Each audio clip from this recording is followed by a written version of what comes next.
प्रिय विद्यार्थी मित्रांनो, मी दीपाली कुलकर्णी देशमुख माझ्या विंग्स ऑफ फिजिक्स या चॅनलमध्ये आपलं सगळ्यांचं मनपूर्वक स्वागत करते। आपण सीईटी आणि नीट साठी विजेता 2025 ही सिरीज सुरू केलेली आहे आणि काल आपण वन शॉट वेक्टरचं लेक्चर बघितलं, त्याचा आज पार्ट 2 बघतो आहोत।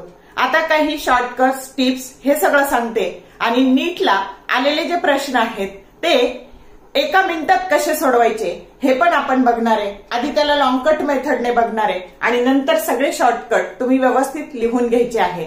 तर वेळ न घालवता आपण सुरू करूयात। आता काल आपण पाहिलं होतं की दोन वेक्टर असतील तर या पद्धतीने हा वेक्टर पी आहे आणि हा वेक्टर क्यू आहे। हा पी आणि क्यू वेक्टर एकमेकाशी थीटा हा अँगल तयार करतो। मग आपल्याला त्याचा काय घ्यायचा आहे तर त्याचा स्केलर प्रॉडक्ट घ्यायचा आहे। मग स्केलर प्रॉडक्ट घेताना आपण त्या दोन्ही वेक्टरचं काय घेतो तर त्याचं मॅग्निट्यूड घेतो आणि त्याच्यामधला जो अँगल आहे तो कोणता अँगल घेतो, कोसाइन अँगल घेतो आणि मग आपल्याला मिळतं की scalar product of two vector that is product of magnitude of two vector and cosine of the angle between them.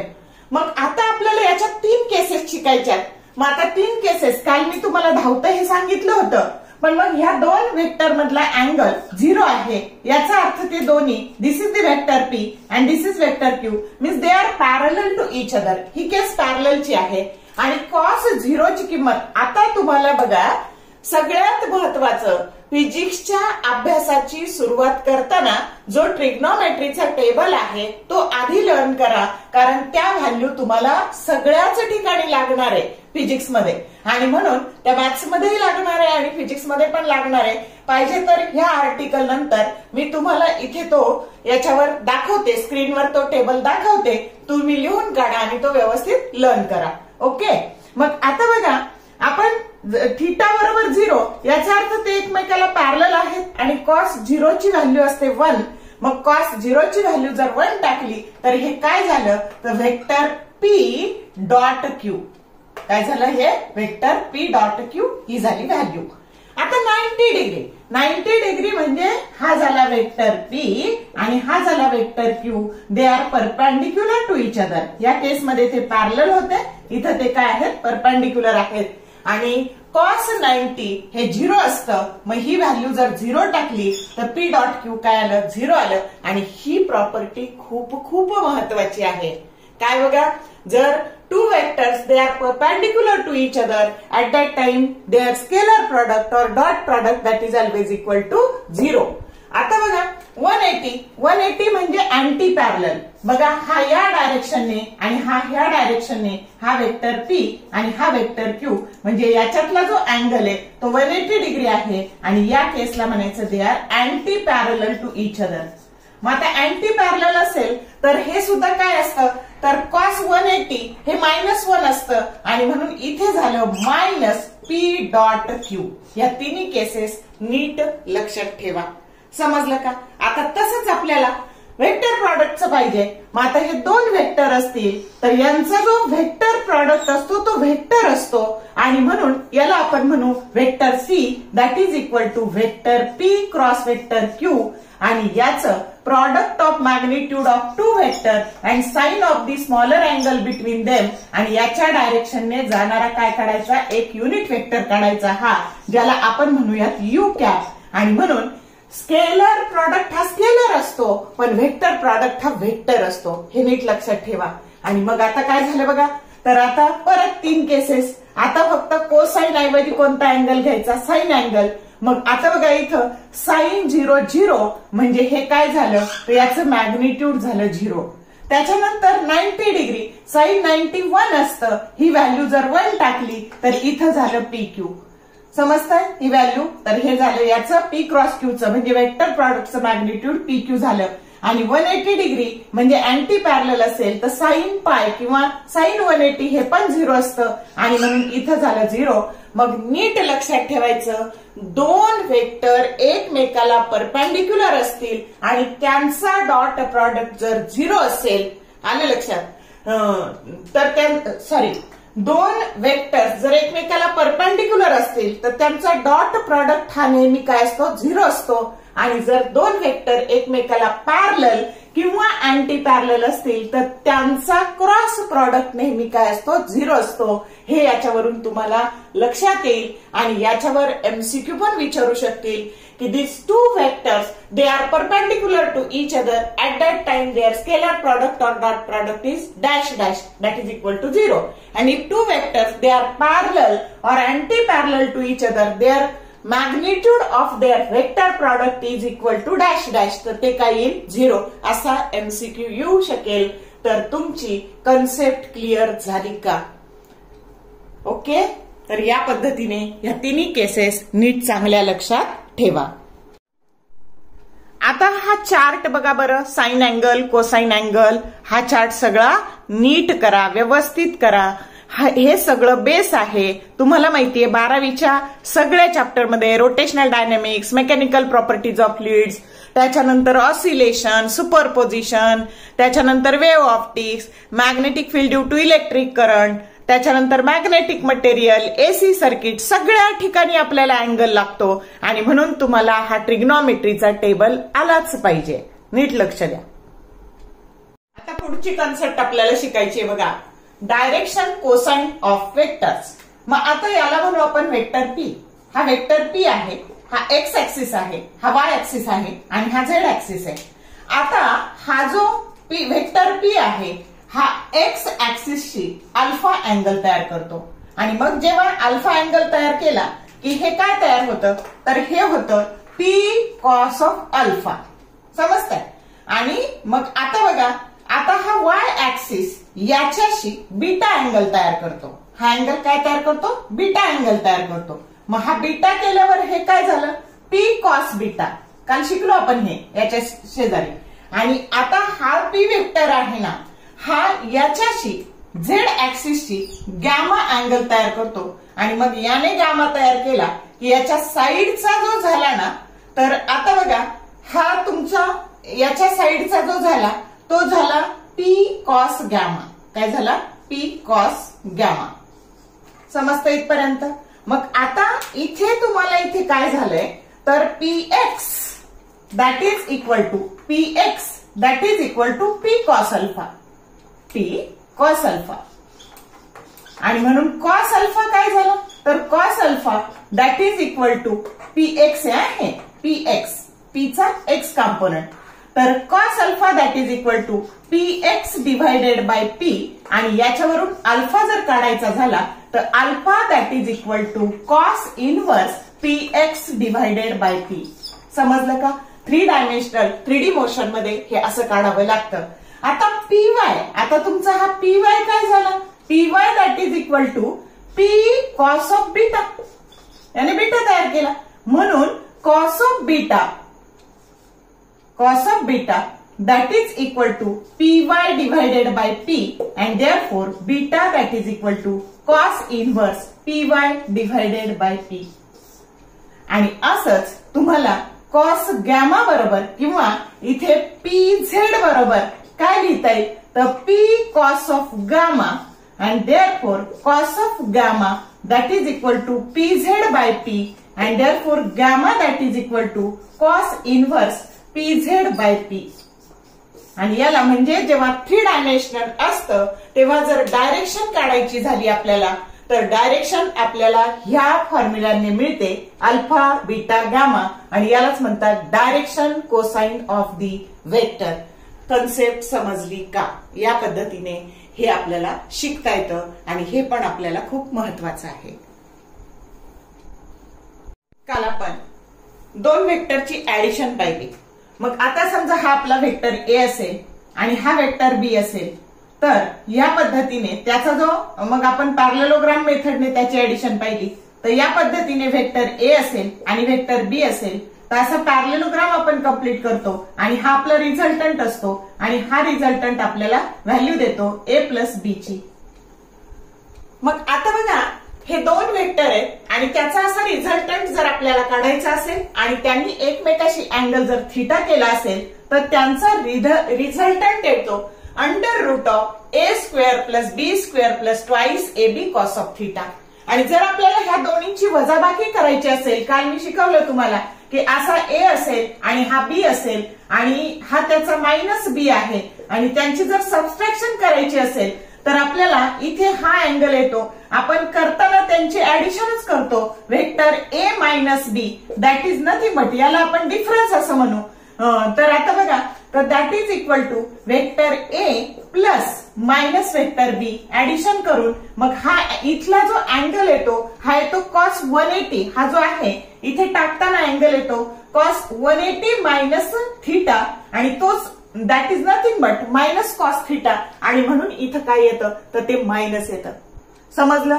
म्हणजे हे ऍडिशन करताना आलेला रिझल्टंट आहे आणि हे सबट्रॅक्शन करताना आलेला हा रिझल्टंट आहे. हे नीट लक्षात घ्या आणि आता त्याच्यावरून आपल्याला ह्या बाकीच्या ज्या केसेस आहेत त्या शिकायच्या आहे आणि त्याने आपलं पुढचं काम खूप सोपं होणार आहे. कसं वापरायचं त्याच्यावरचे न्यूमरिकल्स आल्यावर ते पण मी तुम्हाला सांगणार आहे. मग आता पुढची केस बघा, म्हणजे आर ह्या दोन्हींची बेरीज आहे आणि डिफ हे आहे ह्या दोन्हींची काय आहे वजाबाकी आहे. ऍक्च्युअली आपण करताना ती ऍडिशनच करतो ह्या पद्धतीने आणि लिहिताना मात्र व्हेक्टर ए मायनस बी लिहितो. बघा हा, ही कन्सेप्ट पुढे खूप वेळा वापरायची आपल्याला, तर नीट लक्ष द्या. आणि आता जर समजा दोन्हीचं मॅग्निट्यूड सेम असेल ए इक्वल टू बी, ह्या पण केसमध्ये ए इक्वल टू बी असेल तर हा रिझल्टंट येतो 2a cos of theta by 2 आणि इथे जर ए बरोबर बी असेल तर हा तुमचा रिझल्टंट येतो 2a sign of theta by 2. हा पण फॉर्म्युला नीट लक्षात ठेवा. आता ह्या केसेस खूप महत्वाच्या आहे. हा शॉर्टकट आहे डायरेक्ट. मग आता बघा, तुम्हाला ह्या दोन व्हेक्टरनी, हे असे दोन व्हेक्टर आहे आणि त्याने एकमेकाशी अँगल तयार केलं 0.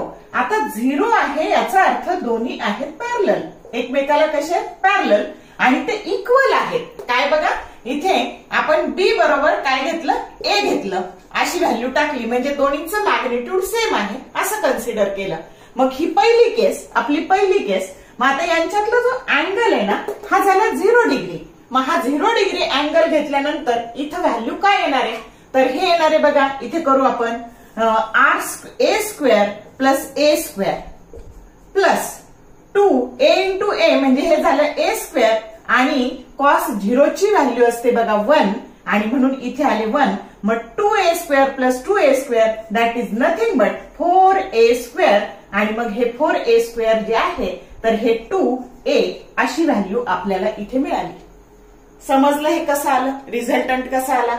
आता बघा, सेम जर आपल्याला इथे घ्यायचं झालं तर या ठिकाणी जर घ्यायचं झालं तर इथे आता तुमचा जो अँगल येणार आहे डिफरन्स मध्ये तर इथे कॉस 0 ची किंमत जर आपण 1 टाकली तर हे झाले मायनस. आता बघा इथं फक्त झाले मायनस 2a स्क्वेअर म्हणजे ए स्क्वेअर हे झाले 2a स्क्वेअर आणि 2a square minus 2a square याच्यामध्ये किंमत झाली 0. ह्या दोन्ही व्हॅल्यू कळल्या का. आता हे वापरायचं कसं. आता बघा, वापरताना तुम्हाला जर न्यूमरिकल आलं की आता हे सगळं कधी येणार आहे ए बरोबर बी. मग आता बघा, एका बॉडीवर 10 न्यूटन फोर्स आहे आणि दुसरा पण फोर्स 10 न्यूटन आहे तर त्याचा रिझल्टंट किती असं जर तुम्हाला विचारलं, सेम फोर्स ऍक्ट होतो आणि ते एकमेकाशी अँगल करतात 0 किंवा देताना देतात they are parallel to each other, what is the resultant. मग रिझल्टंट जर डिफरन्स विचारला तर डायरेक्ट 0 येणार आहे आणि रिझल्टंट विचारला तर इथं त्या वेक्टरची, आता आपण इथं ए वेक्टर म्हटलेलं आहे, ए ची किंमत टाकतोय आपण इथं फक्त 2f म्हणजे काय झालं तर 2 इंटू 10 बरोबर रिझल्टंट फोर्स झाला 20 newton. Understood how to solve. आता पुढची केस, जर दोन वेक्टर आहे, समजलं का बाळांनो कसं करायचं. तर हा त्याचा रिझल्टंट येईल आणि हा त्यांचा डिफरन्स येईल. मग आता पुढची केस, हे दोन वेक्टर एकमेकाशी 60 अँगल तयार करतात. हा थिटा बरोबर काय झाला 60 डिग्री. मग आता इथं तुम्हाला माहितीये की कॉस 61 हाफ असतं. मग आता जर आपण इथं रिझल्टंट टाकला आर बरोबर अंडर रूट ऑफ हे ए स्क्वेअर प्लस ए स्क्वेअर म्हणजे हे झाले 2a स्क्वेअर प्लस आता हे झाले 2 परत हे ए इंटू ए स्क्वेअर आणि याची किंमत 1 हाफ टाकली, हे हाफ कॅन्सल झाले, हे झालं under root of 3a square. A स्क्वेअरचं स्क्वेअर रूट ए निघालं पण हे झालं route 3a. Understood or not. आणि इकडे मात्र हे मायनस होणार आहे तुमचं मग आता इथं हे जर मायनस झालं तर हे 2 2 कॅन्सल झाले, 2a² - a² म्हणजे शिल्लक राहिलं, ह्या केसमध्ये शिल्लक राहिलं √a² that is nothing but a. आलं का डिफरन्स? समजते का? आता जर तुम्हाला असं न्यूमरिकल दिलं की परत 10 न्यूटन फोर्स आणि 10 न्यूटन फोर्स एकमेकाशी 60 डिग्री अँगल तयार करतात, त्याचा रिझल्टंट किती असेल तर तुमचं उत्तर येणार आहे √3. ह्या केसमध्ये येणार आहे √3 आणि इंटू 10√3 आणि या केसमध्ये डायरेक्ट येणार आहे तुमचं उत्तर येणार आहे 10. समजलं का? अशा ह्या सगळ्या केसेस करायच्या. 90 असेल cos 90 0 आहे, मग 90 जर 0 असेल, हे 0 आलं तर ही सगळी टर्म 0 झाली आणि मग आता हे तुमचं शिल्लक राहिलं बघा 2a² म्हणजे √2 इंटू a. समजलं? आता बघा 180 cos 180 असतं -1/2. मग आता आपण इथे टाकलं बघा 120 जर घेतलं 120 असतं -1/2 तर 2a² प्लस 2a² आणि इथे -1/2 टाकली किंमत, हे 2 कॅन्सल झाले, 2a² - a² that is equal to a² आणि a² चं अंडर रूट आलं a. समजतंय का? आणि cos 180 असतं -1. मग आता हे -1 टाकले तर 2a² - 2a² बरोबर हे झालं 0. आता तुम्ही नीट निरीक्षण करा कसं सोडवायचं, कळलं का? तर 2a √3a √2a a आणि 0 आणि बघा बरं ह्याच व्हॅल्यू उलट केल्या की डिफरन्स आलाय का? बघा बरं ह्या उलट लिहिल्यात 0a √2a √3a आणि 2a. कळला चार्ट कसा लक्षात ठेवायचा? तर या पद्धतीने हा चार्ट पण खूप खूप महत्वाचा आहे. आपण जी कन्सेप्ट शिकलो बघा त्याच्यावर नीटला कसा प्रश्न विचारला गेलेला आहे आणि तो किती वेळा रिपीट झालेला आहे, म्हणजे तो सीईटीला कुठल्या तरी एखाद्या बॅचला पडू शकतो, म्हणून नीट लक्षात ठेवायचं. आता मी तुम्हाला दोन्ही पद्धतीने सोडून दाखवणार आहे की लॉंगकट पद्धतीने आणि शॉर्टकटने पण कसं लक्षात ठेवायचं ते पण सांगणार आहे. तर बघूयात आपण. आता बघा हा वरचा पहिला प्रॉब्लेम असा विचारलाय, if the magnitude of sum of two vectors is equal to the magnitude of the difference of the two vectors, the angle between these two vector is option A 45 degree, B 180 degree, C 0 degree and D 90 degree. नीट 2016 साली दोनदा नीट झाली होती, नीट first आणि नीट second. तर नीट फर्स्टला 2016ला हा प्रश्न विचारला आहे. आणि आता बघा नीट म्हणजेच पूर्वी AIPMT होती, AIPMT 2006, 1996 and 1991 याला विचारलेला आहे बघा. आता फक्त डायरेक्ट फॉर्म्युल्याच्या स्वरूपात दिलाय. The vectors vector A and B are such that mod of vector A plus B that is equal to mod of vector A minus B. The angle between the two vector is option A 45 degree, B 90 degree, C 60 degree and D 75 degree.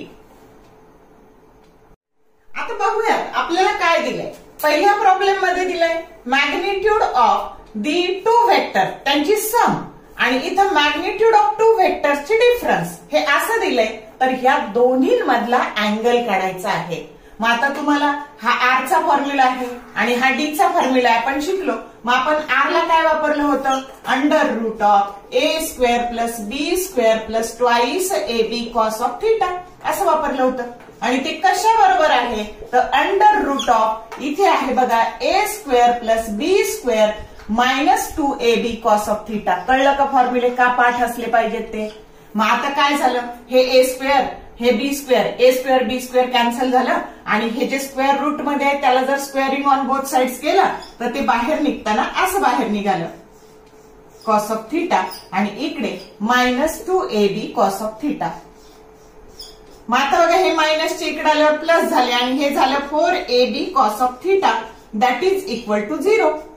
मग आता बघा हे 4ab हे non zero आहे, याला किंमत आहे. मग आता काय राहिलं, म्हणून cos of theta therefore cos of theta that is equal to 0 आणि आपल्याला माहितीये cos 90 that is equal to 0. आणि मग याची जर कम्पेअर केली तर थिटा बरोबर काय आलं 90 डिग्री आणि म्हणून पहिल्या याच्यात ऑप्शन आला डी आणि दुसऱ्या याच्यात ऑप्शन आला बी. समजलं का? आता फक्त एवढंच लक्षात ठेवायचं. शॉर्टकट काय लिहायचा, mod of vector a plus b that is equal to mod of vector a minus b at that time theta that is equal to 90 degree. त्याच्यातला अँगल, ह्या दोन्हींमधला अँगल किती असतो? 90 डिग्री असतो. हा झाला शॉर्टकट. आणि मी जे म्हणते ना की आपली छोटीशी वही करायची शॉर्टकटची, त्याच्यात हे असं लिहून काढायचं. समजलं का? हे सीईटीला पण येऊ शकतं, नीटला पण येऊ शकतं. मुळात आलेलंच आहे. रिपीट होतात पीवायक्यू. हे मी तुम्हाला दाखवून दिलं की रिपीट होतात. चांगलं करा.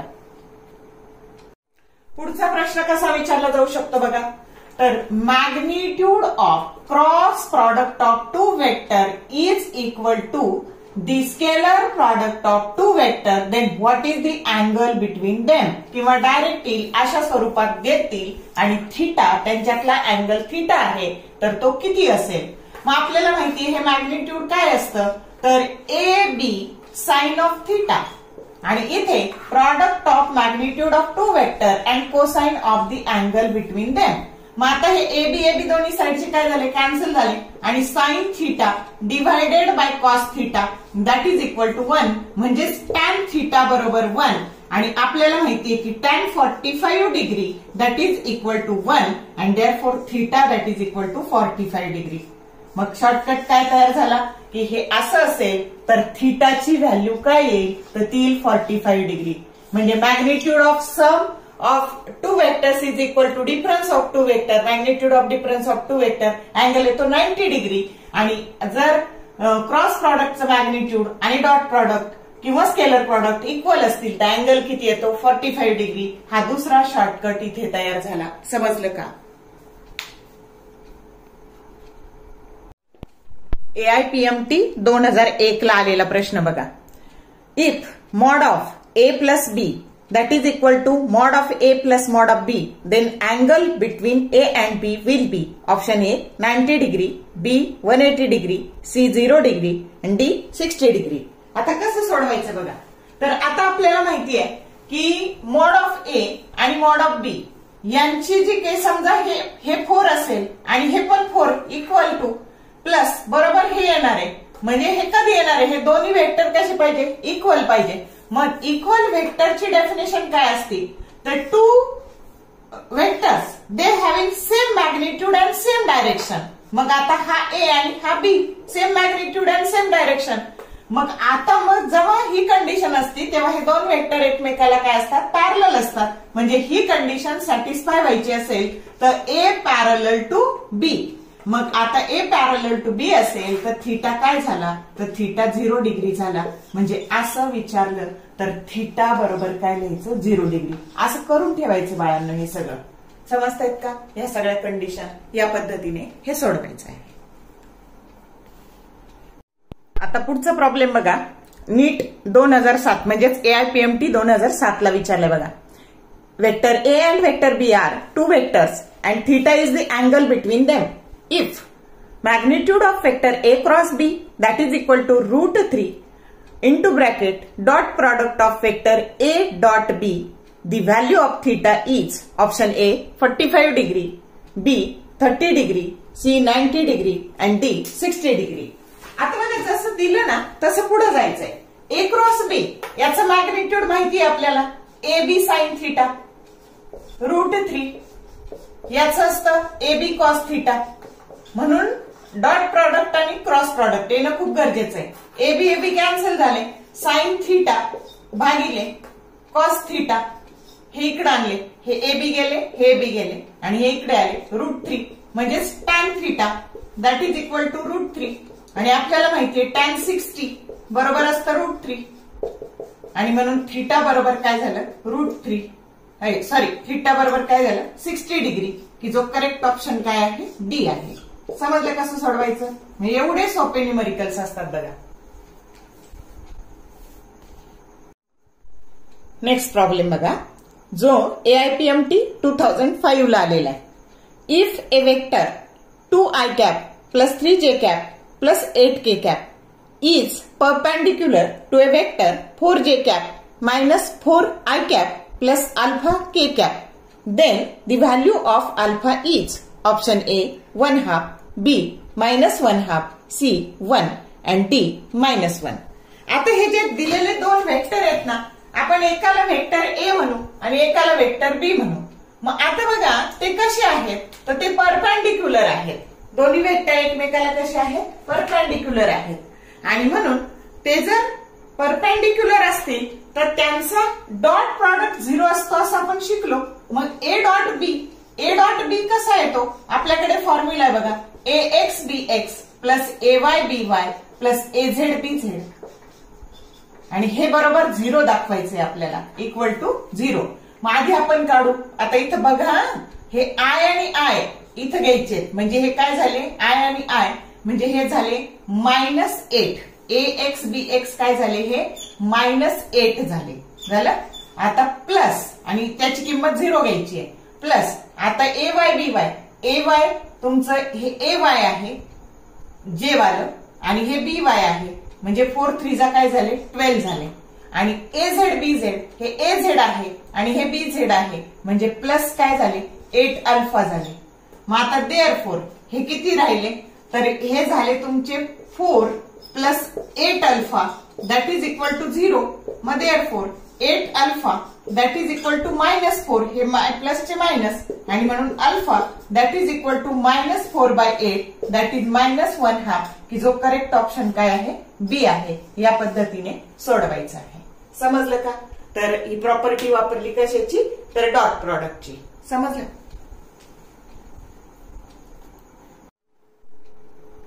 पुढचा प्रॉब्लेम आहे बघा. The angle between the two vectors, vector A 3i cap plus 4j cap plus 5k cap and vector B 3i cap plus 4j cap minus 5k cap will be option A 90 degree, B 180 degree, C 0 and D 45 degree. आता हा AIPMT 1994 ला विचारलाय. मग आता कसं सोडवायचा, तर आता तुम्हाला एक मी सोडून दाखवते. सीईटी ला आला कशाला आला, तर पद्धत तीच राहणार आहे. मग आपल्याला काय माहितीये, ह्या दोन्हींचा जर डॉट प्रॉडक्ट घेतला आपण तर तो काय येतो, A B cos of theta. ह्या दोन्ही वेक्टर मधला अँगल थिटा असेल तर A B cos of theta.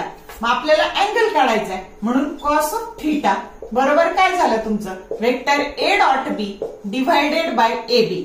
मग आता हे मॅग्निट्यूड ऑफ ए आणि मॅग्निट्यूड ऑफ बी याचं मॅग्निट्यूड, आणि याची किंमत तुम्हाला माहितीये कशी टाकायची, ax bx plus ay by plus az bz आणि डिव्हायडेड बाय. आता इथे बघा काय घेतो आपण, तर √of ax² प्लस ay². आता करताना तोंडी करायचं, पण मी इथे तुम्हाला लिहून दाखवते. आणि इथे bx² plus by² plus bz². आता करू आपण. हे तुमचं ax bx म्हणजे हे 3 3 जा 9 झाले. आता हे प्लस 4 4 जा हे ay by 16, आणि हे आता हे बघा az bz -25. आता प्रश्न इथंच मिटलाय, खालचं करायची गरज नाही. हे न्यूमरेटर 0 आलेला आहे तुमचा, म्हणजे ही व्हॅल्यू कॉस थिटाची व्हॅल्यू 0 आलेली आहे. तरी पण आपण याचं जर केलं तर हे सगळं सेमच आहे. 3चा वर्ग 4चा वर्ग आणि 5चा वर्ग म्हणजे हे आले 50. 50 गुणिले 50 √of 50 into 50 म्हणजे हे पण झाले 50 डिवायडेड बाय 50. पण हे करायची गरजच नाहीये.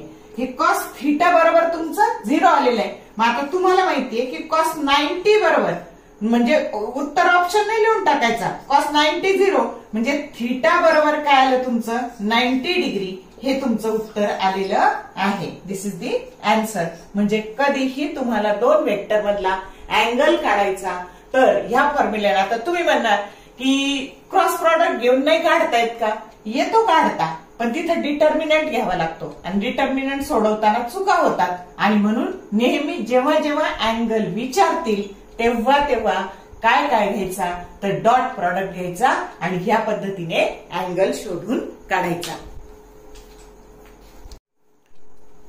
तर वेक्टरच्या या दुसऱ्या भागात मी तुम्हाला खूप सारे फॉर्म्युले, टिप्स, ट्रिक्स सांगितल्या, शॉर्टकट सांगितले आणि नीटचे PYQ घेतले की ज्याने तुम्हाला कोणत्याही पद्धतीचा प्रॉब्लेम आला तर सोडवता येईल. आणि म्हणून आपण कन्सेप्ट क्लिअर केला. आता याच्या तिसऱ्या भागामध्ये सीईटीला आलेले 2018ला आणि 2019ला जे PYQ आले तो तिसरा भाग होईल आणि मग आपला हे संपून जाणार आहे.